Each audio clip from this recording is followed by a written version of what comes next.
Salut les amis! Alors pour cette vidéo, j'aimerais que vous vous installiez confortablement dans votre canapé, dans votre lit, dans les transports, n'importe où. Mais surtout, mettez-vous à l'aise, parce que ça risque d'être très long.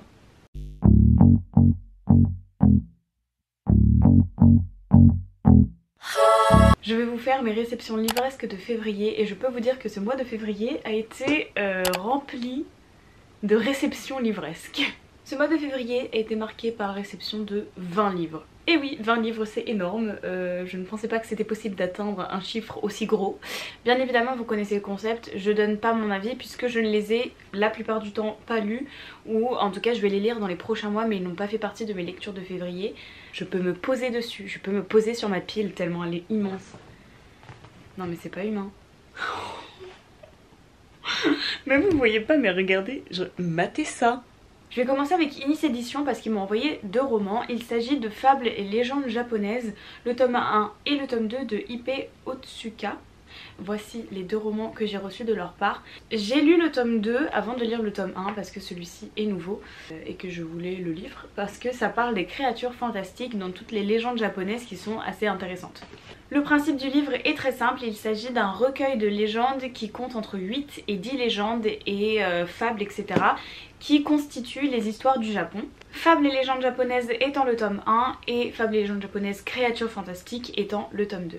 Alors ce que je peux vous dire c'est que moi du coup j'ai lu le tome 2 et juste je vous les conseille à fond, c'est super addictif, c'est génial parce que si vous voulez en apprendre plus sur la culture japonaise, bah écoutez c'est parfait. C'est bien parce que aussi les histoires sont racontées en fait, c'est comme un vrai récit etc. En fait on suit les aventures de ces différents personnages, différentes créatures mystiques etc. Et à la fin de chaque histoire, et bah il y a un à propos qui permet d'en savoir plus sur la légende, sur la fable etc. Si vous voulez en apprendre plus sur chacun des personnages ou chacune des légendes. Bien évidemment si ça vous tente pas et que tout ce qui vous tente c'est juste les histoires, vous pouvez tout simplement passer cette partie à propos et lire juste chaque histoire et chaque légende. En tout cas c'est super addictif, la plume est géniale. Moi je vous recommande à fond parce que j'ai vraiment adoré, j'ai trouvé ça super mignon et puis vraiment la couverture, enfin personnellement je trouve que les couvertures sont très très mignonnes. Ensuite j'ai reçu L'être aimé de Théo Dulas qui est sorti aux éditions Hors des lignes, donc qui fait partie des éditions Kiwi. C'est un recueil de poésie moderne, donc il s'agit juste de quelques phrases par page qui transmettent quelque chose selon votre sensibilité. Celui-ci s'appelle L'être aimé, donc il s'agit donc d'un recueil de poésie qui raconte l'histoire d'un garçon qui tombe amoureux d'une jeune femme et qui n'arrive pas à s'en relever. Alors personnellement, c'est un avis personnel comme à chaque fois vous le savez, j'ai pas aimé parce que ça m'a pas du tout touchée.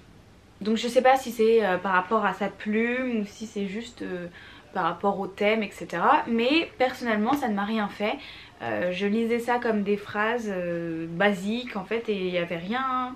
Il n'y avait pas de sentiment derrière selon moi. Voici pourquoi je n'ai pas aimé. Après comme à chaque fois la poésie il faut se faire son propre avis. Moi ça n'a pas été une réussite mais en tout cas je vous le conseille pour vous faire votre propre avis. Surtout si vous aimez la poésie et que c'est quelque chose qui vous attire en général. Ensuite de la part de Flammarion j'ai reçu 2 romans. Donc je viens à peine d'être partenaire chez eux. Enfin en tout cas je suis partenaire pour l'année 2022.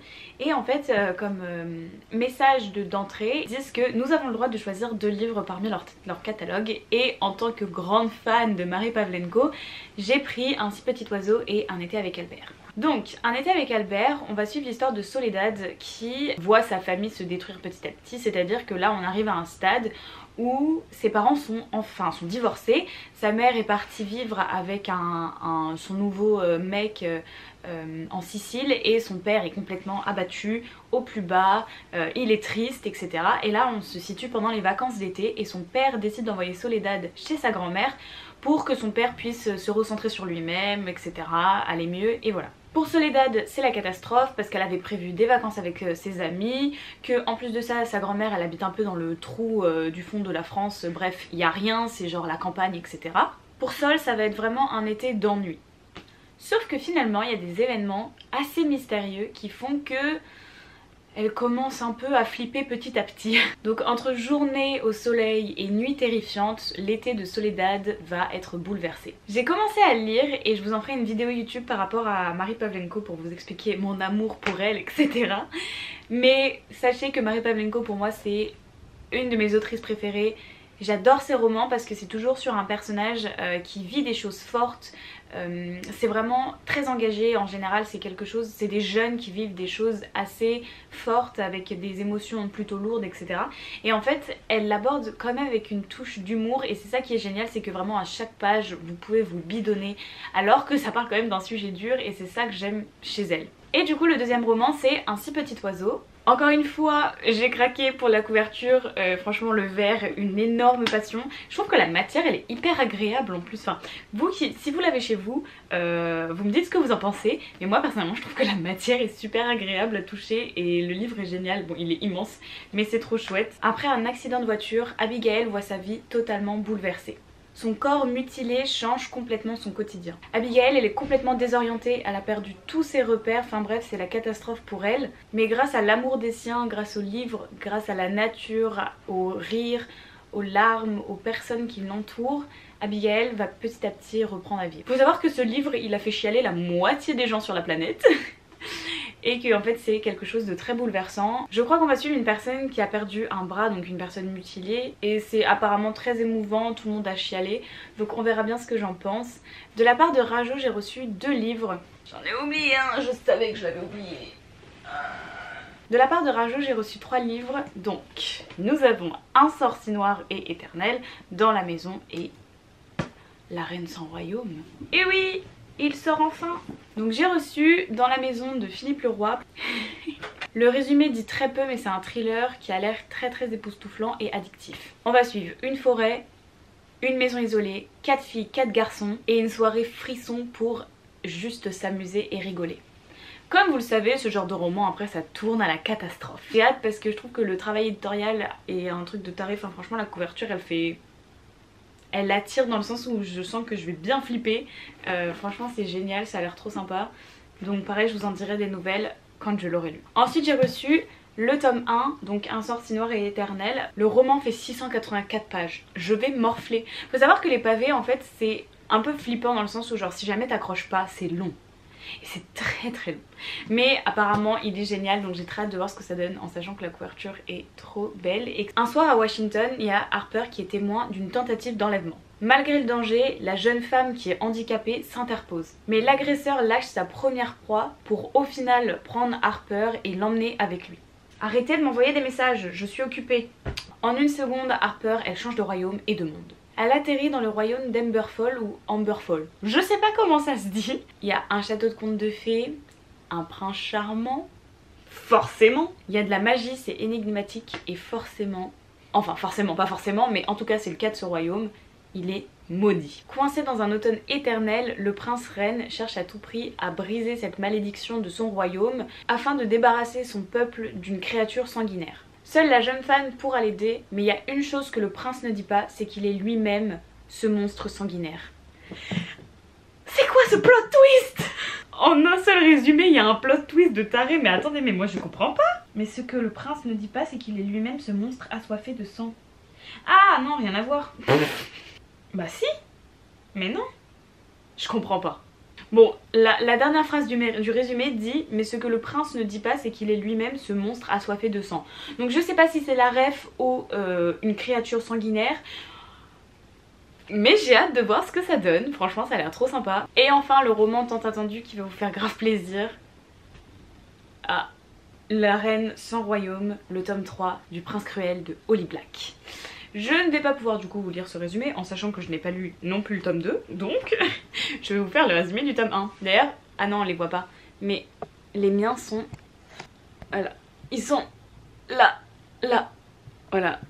On va suivre l'histoire de Jude qui avait 7 ans quand ses parents se sont retrouvés assassinés par Madoc, quelqu'un qui fait partie du monde des Fae, donc un monde des immortels. Madoc va emmener Jude et ses 2 sœurs dans le royaume des grands Fae, etc.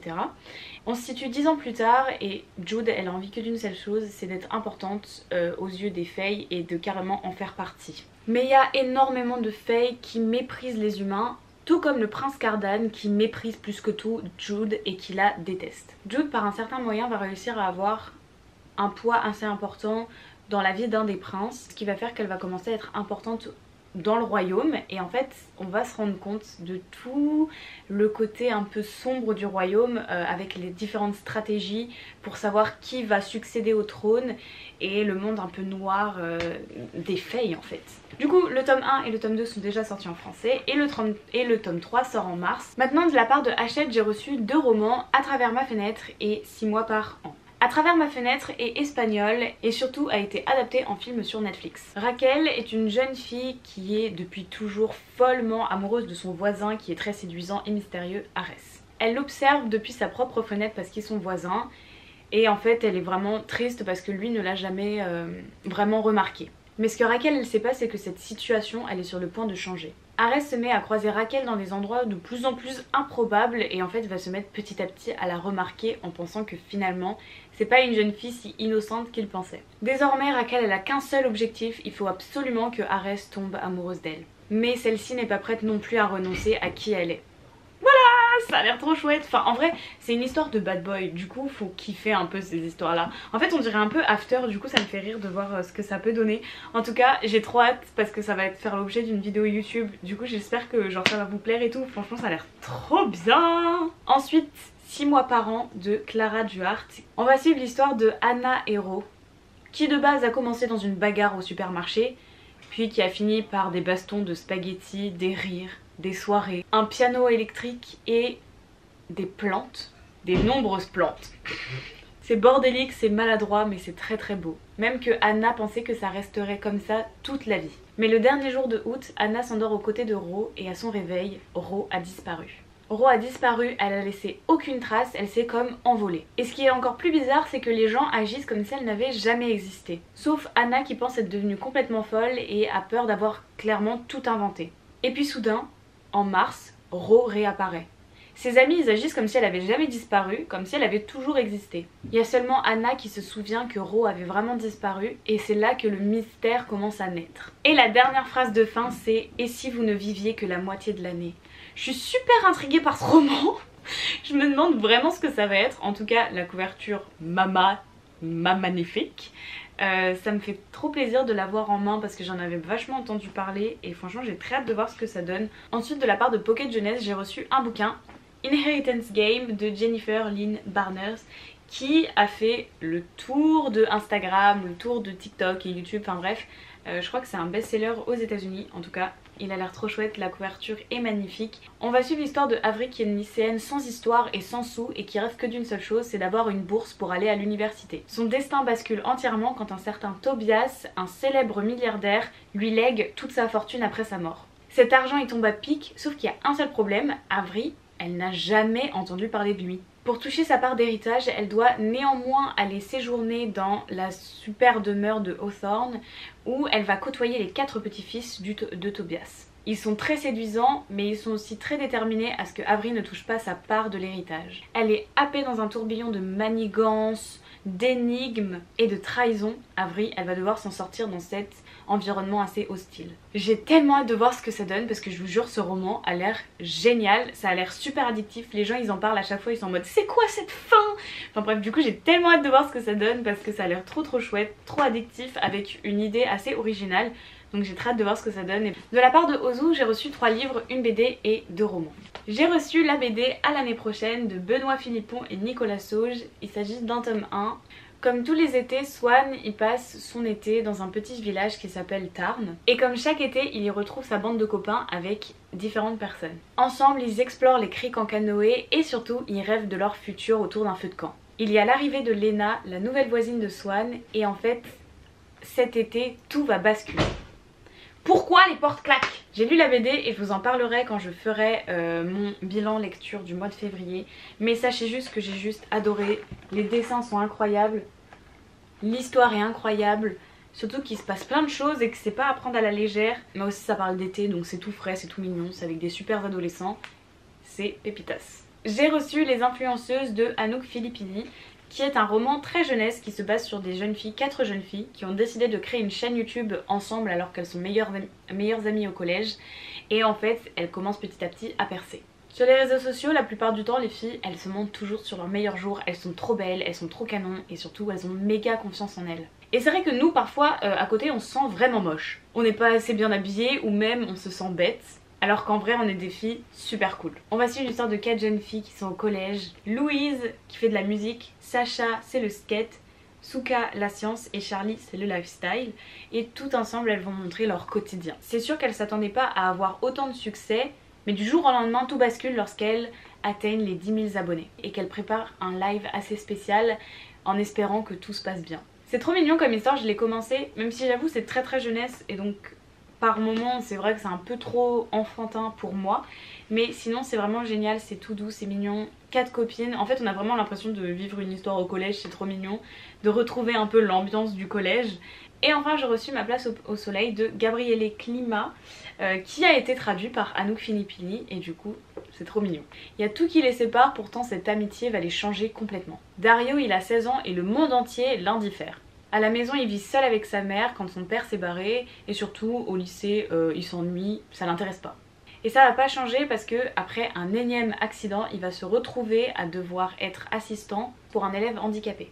Il va devoir s'occuper de Andy qui est un gamin en fauteuil roulant et qui ne peut pas bouger du tout. Voilà, pour Dario c'est un boulet total. Mais ce que Dario voit comme malédiction, et ça prend une tournure assez particulière. Sur un coup de tête, ensemble, ils décident de quitter la ville et le lycée. Commence une aventure assez épique entre deux adolescents qui sont assez perdus dans la vie. Maintenant, de la part de Page Turner, j'ai reçu 2 Bayard et 1 Milan. J'ai reçu un recueil de poésie qui s'appelle Attention, ça pourrait devenir intéressant de Bernard Friot que j'ai commencé et que je n'ai jamais fini. Encore une fois, la poésie, il faut se faire son propre avis. J'ai trouvé certains des poèmes assez touchants et rigolos, d'autres où j'ai pas compris du tout. Mais pourquoi pas. Ensuite j'ai reçu Deepwater de Sarah Epstein qui est un thriller. Avant la tempête on suivait 7 amis qui se sont trouvés, qui avaient aucun secret les uns pour les autres, qui étaient extrêmement soudés et qui partageaient vraiment tout. Lorsque une nuit d'orage tout éclate, une de ces 7 personnes, Henri en particulier, a disparu. Il a fugué, il a été enlevé, il est on ne sait où, on ne sait pas et personne ne sait. Tout le monde le cherche, tout le monde se méfie, tout le monde a un peu peur et tout le monde devient petit à petit suspect. Chacun a ses propres secrets à absolument garder coûte que coûte. Je l'ai lu, je l'ai fini et ça faisait mal au cœur en vrai. Et ensuite j'ai reçu Havenfall de Sarah Holland qui est sorti aux éditions Bayard. Qui est juste, avouez la couverture elle est trop stylée, genre. Fjordenkiel, Ardan et Solaria sont les 3 royaumes qui sont voisins du nôtre. Fjordenkiel est recouvert de givre et de glace, Ardan est écrasé par la chaleur, et Solaria dont la porte a été complètement scellée pour éviter que les créatures fantastiques sortent de ce royaume. Au cœur des rocheuses du Colorado se trouve une auberge, Havenfall. C'est un sanctuaire où ces mondes se croisent et l'aubergiste fait tout pour garder la paix entre ces différents royaumes. Et chaque été, il y a sa nièce Maddie qui vient l'épauler. Havenfall, c'est le seul endroit où elle peut enfin sortir de son quotidien et de sa famille qui est en train de se déchirer. Jusqu'au jour où l'impossible se produit, Maddie découvre que la porte de Solaria est ébréchée et que son oncle est inconscient. On se rend compte alors que le fragile équilibre est en train d'être menacé. À mesure que les masques tombent, on se rend compte que Maddie est la seule qui peut réussir à maintenir la paix entre ces différents royaumes. Une quête qui a l'air incroyable. Par contre, je viens de voir tout en bas, tome 2 paru en février 2023. Dans un an. Ensuite, de la part de Gulfstream Editor, j'ai reçu Sorcier, les sources de l'ombre de Maxime Fontaine et Romain Watson, le tome 1. Je veux qu'on prenne 5 secondes, non 1 minute, pour regarder ce travail de malade, ce travail éditorial qui est juste magnifique. Vraiment, moi je suis plus que genre admirative par rapport à ce qu'ils ont fait. On va suivre l'histoire du cirque Palazzi. Ce soir-là, il y a un numéro époustouflant qui se produit, un incendie dans le chapiteau, qui a été produit par l'armada des clowns invisibles. Venus pour enlever vos enfants, ils emporteront Dea, la jeune aveugle. Ernest le magicien va partir à sa recherche avec Kétini l'envoûteuse et Kilma le marabout. Leur quête les emmènera dans un monde complètement surnaturel et ensorcelant. Mais est-ce que leurs pouvoirs de sorcellerie suffiront à sauver Dea? Bref, on va devoir rester en leur compagnie pour savoir tout ça. Franchement, vraiment, je vous dis, le livre en main est incroyable, c'est trop beau. Ensuite, j'ai reçu Hong Kong Song de Rina Boen qui sort le 7 avril, donc pas tout de suite. Ting Ziyu a laissé sa vie confortable en Chine afin de partir pour la Corée du Sud et devenir une chanteuse de K-pop. Après avoir enfin intégré un groupe, son rêve bascule complètement lorsque une des filles est trouvée en train d'embrasser un garçon et leur contrat a pris fin et donc le groupe est dissous. Complètement déboussolée, vraiment triste, elle rentre chez elle à Hong Kong et en fait il y a un événement qui fait qu'on lui donne encore l'opportunité de chanter à un événement. Elle hésite vraiment pas une seconde et elle accepte. C'est organisé par une des familles les plus influentes de la Chine, mais c'est sans compter la présence d'un super garçon qui fait partie de cette famille, qui est le fils de cette famille influente, Chen Kai. Ah, il est trop mignon! Qui fait aussi de la musique et ensemble ils vont se rendre compte que la musique n'est pas que paillettes et faux semblants. J'ai adoré cette histoire vraiment, je vous en parlerai pendant mon bilan de mois de février, mais juste elle mérite tellement d'être lue. Moi j'ai adoré, surtout si vous adorez le monde de la K-pop ou même de la musique en général, l'Asie etc. Enfin c'est vraiment fait pour vous, donc je recommande à fond. Non, j'ai plus de batterie! Post-prod Lison, en train de monter cette vidéo qui fait 1h04. Je n'ai pas eu le temps de finir étant donné que ma caméra a décidé qu'elle n'avait plus de batterie, voilà. J'ai le seum parce qu'il me restait littéralement 2 livres à vous présenter et maintenant il fait nuit. Ah, qu'est-ce que j'aime tourner des vidéos. Me voici de retour après quelques jours pour enfin finir cette vidéo. J'ai reçu de la part de Casterman, souveraine de Laura Sébastien, qui est l'autrice de H-Princess et qui sort une nouvelle saga.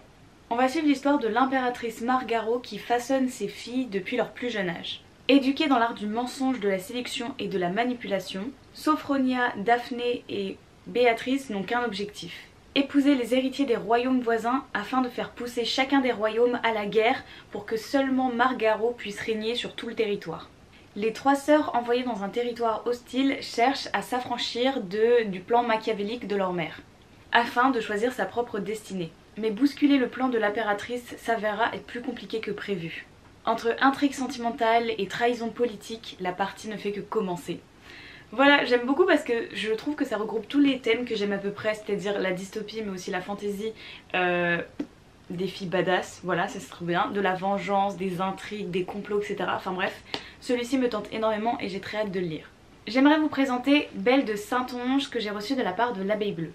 On va suivre l'histoire de Justine qui voit son monde basculer quand elle rencontre Rodolphe. Ils tombent éperdument amoureux, mais dans cette fin du 19e siècle où les barrières sociales sont infranchissables, Rodolphe avoue qu'il n'épousera jamais Justine. Elle se retrouve abandonnée, enceinte et rejetée par sa famille. Elle n'a pas d'autre choix que de vendre son corps. Mais c'est sans compter Aurel qui est éperdument amoureux d'elle et qui va tout faire pour la conquérir. Justine va passer un marché, elle lui dit « Très bien, je danserai pour toi, seulement si tu me rapportes la tête de Rodolphe sur un plateau d'argent. » Mais la vengeance de Justine, elle est loin d'être assouvie. Les hommes l'ont trahie, les hommes l'ont humiliée, et pour ça, les hommes vont payer. À force de vice et de persévérance, elle va s'imposer comme étant la Belle de Saintonge, qui est une des courtisanes les plus réputées de ce royaume. Bien évidemment, son cœur, elle le prive d'amour, et les hommes seront qu'un moyen d'accéder à la richesse. Mais il y a une chose qu'elle n'avait pas prévue, c'était que Aurel s'échappe de Cayenne et qu'il réclame le prix de son crime. Voilà, c'est tout pour cette vidéo, j'espère que ça vous aura plu. Je vous ai présenté toutes mes réceptions livresques de février et j'en ai reçu vraiment pas mal. Moi je vous fais de gros bisous et je vous retrouve pour une prochaine vidéo. C'est ciao!